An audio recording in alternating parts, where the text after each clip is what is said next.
Olá, este é o Conexão.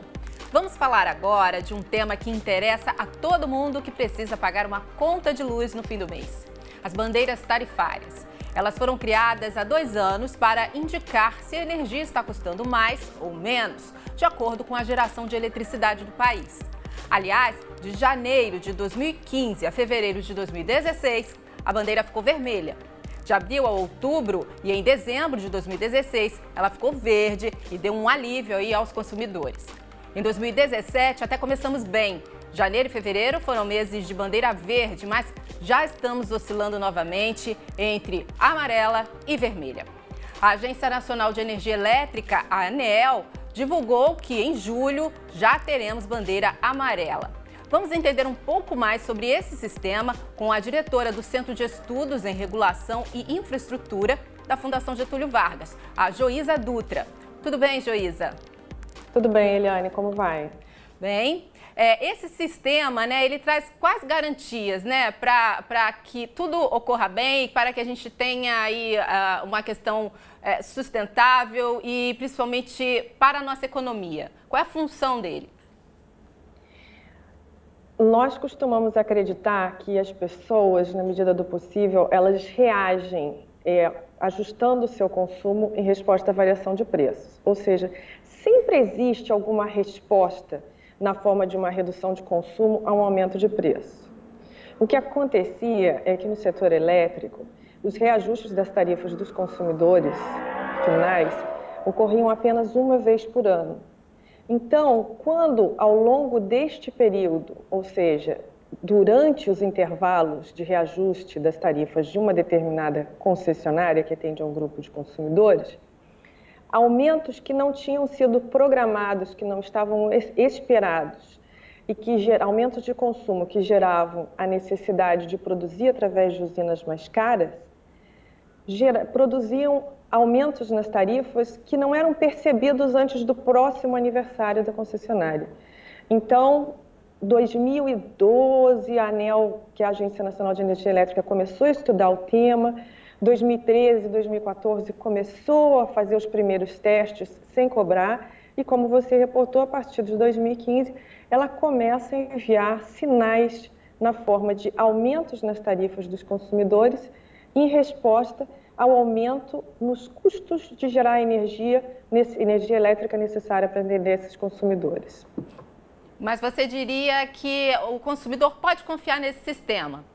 Não é uma cobrança extra, ela realmente tem aí essa missão. A ANEEL argumenta que esse é um sinal antecipado. Isso é algo que no mundo inteiro se tenta fazer cada vez mais.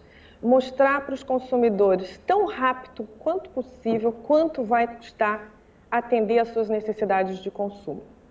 A ANEEL, dentro das restrições que são colocadas aqui no Brasil, que são preços para geração que só mudam uma vez por semana, ela tentou fazer esse primeiro esforço de dar um sinal mais rápido para o consumidor. Claro que novos avanços são possíveis, esse é um sistema que ainda tem sido experimentado e tem uma novidade. Desde ontem foi lançado no site do Ministério de Minas e Energia uma consulta pública que vai avaliar condições para promover reforma no setor. E essa reforma, ela tenta avançar ainda mais nas condições de oferecer aos consumidores preços que reflitam tão rápido quanto possível o custo de atender, através da produção, do transporte, transmissão e da distribuição de eletricidade, as suas necessidades de consumo.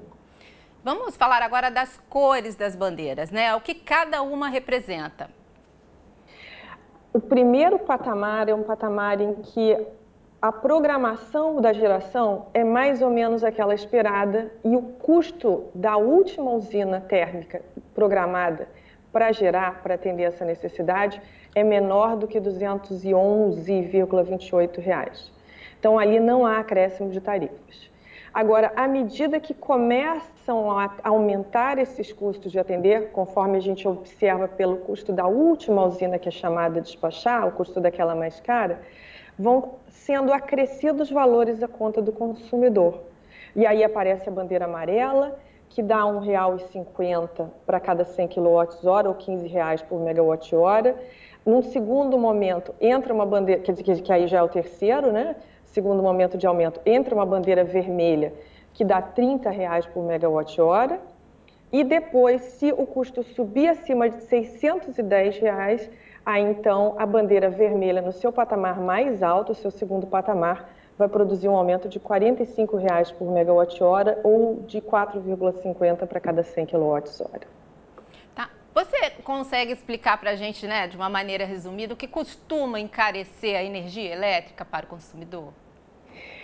Normalmente, se as bandeiras refletissem apenas o custo da geração de eletricidade, o que está sendo colocado aqui é que as primeiras plantas, ou as primeiras usinas que são chamadas a gerar ou a produzir energia para atender ao consumidor, são aquelas de custos mais baixos, normalmente hidrelétricas ou até algumas das vezes que têm custos ou de operação mais baratos. Mas depois a gente começa a ter que chamar a gerar, não é? Usinas que produzem eletricidade a partir de combustíveis fósseis. Gás natural, óleo combustível, óleo diesel, esses custos são mais caros. E aí, então, para refletir esses custos mais caros, são enviados esses sinais para o consumidor. Bom, como o consumidor de casa pode colaborar com todo esse sistema? Várias são as medidas, o que a gente costuma dizer é que tentativas de distribuir o consumo melhor ao longo do tempo, como, por exemplo, se o chuveiro é elétrico, talvez não usar tanto o chuveiro elétrico através de uso demorado naquele horário que é o horário de pico. Mas quaisquer aparelhos, por exemplo, às vezes um ar-condicionado que está sendo usado numa velocidade que não é numa temperatura muito baixa, está sendo resfriado muito aqui no Brasil, e em imóveis, por exemplo, que nem precisam de tanto. Às vezes a pessoa deixa o ar-condicionado ligado numa peça que não está nem lá, que não está presente.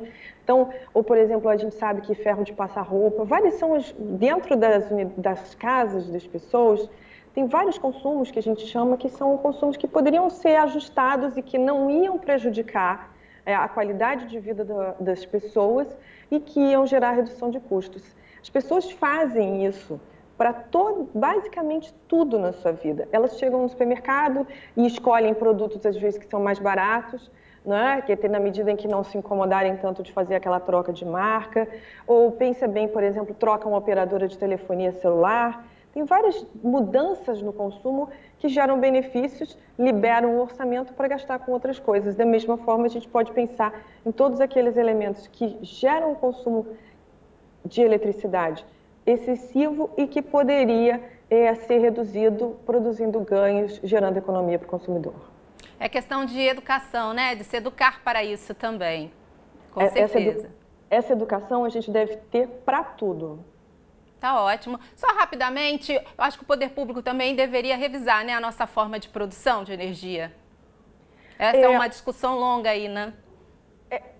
Esforços têm sido feitos, né? Mas o mundo inteiro, em alguma medida, usa combustíveis fósseis, usa gás natural, porque, por exemplo, essas novas fontes renováveis, que têm energia a partir de usinas eólicas ou energia solar, às vezes ela não está disponível, não está em condições de gerar e produzir energia na hora em que os consumidores estão no seu pico de consumo. Então, esses combustíveis fósseis, eles servem para ajustar e para garantir as necessidades da população, também não apenas na classe residencial, mas a gente tem o consumo comercial e o consumo industrial. E a gente quer que as pessoas tenham condições, tenham segurança no seu suprimento, não é? Então, o que a gente tenta é otimizar, claro, não vai investir nessas plantas ou, enfim, fazê-las produzir em horários desnecessários, horários ineficientes, mas isso faz parte, né, da necessidade das necessidades da população no consumo de energia elétrica. Bom, Joísa Dutra, muito obrigada pela sua participação no Conexão, pelos seus esclarecimentos. Foi um prazer. O prazer foi meu, muito obrigada. Tchau, tchau. Tchau. Olha, antes de encerrar, eu quero lembrar a vocês que já estão abertas as inscrições para o 8º Doc Futura, o pitching que vai selecionar um projeto de documentário de 52 minutos para coprodução e exibição aqui no Futura. É até o dia 21 de julho. Acesse o futura.org.br para ter outras informações. E daqui a pouco a gente volta com Conexão para falar sobre a nova biografia do jornalista e escritor Lima Barreto. Fique com a gente.